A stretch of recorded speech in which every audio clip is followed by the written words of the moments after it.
నోరు మంచిదైతే ఊరు మంచిది అవుతుంది అంటారు. ఊరి సంగతి పక్కన పెడితే నోరు మంచిగా ఉంటే మీరు ఆరోగ్యంగా ఉంటారు. మరి నోరు ఆరోగ్యంగా ఉండాలంటే ఏం చేయాలి? Oil pulling. ఆయిల్ పుల్లింగ్ అనేది ఉదయాన్నే బ్రష్తో పాటు చేసే చర్య. ఇది నోట్లో పేరుకుపోయిన హానికరమైన బ్యాక్టీరియా, టాక్సిన్లను బయటకు పంపిస్తుంది. చిగుళ్ల వ్యాధి, పిప్పళ్ల సమస్యలను తగ్గిస్తుంది. పంటిపై ఉన్న మరకలను తొలగించి దంతాలను తెల్లగా చేస్తుంది. నోట్లో బ్లడ్ సర్క్యులేషన్ని పెంచుతుంది. శరీరాన్ని డీటాక్స్ చేయడంలో హెల్ప్ చేస్తుంది.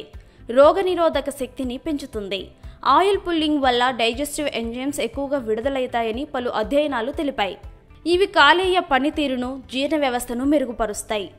ఆయిల్ పుల్లింగ్ని ప్రారంభించినప్పుడు టీ స్పూన్ మోతాదులో నూనె తీసుకోవాలి. దానిని బాగా పుక్కిలించాలి.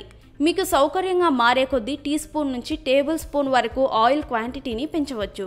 ఇలా నోట్లో వేసుకున్న ఆయిల్ 15 నుంచి 20 నిమిషాల పాటు నోట్లోని అన్ని ప్రాంతాలకి వెళ్లేలా పుక్కిలించాలి. ఈ ప్రాసెస్లో నూనెను మింగకూడదు.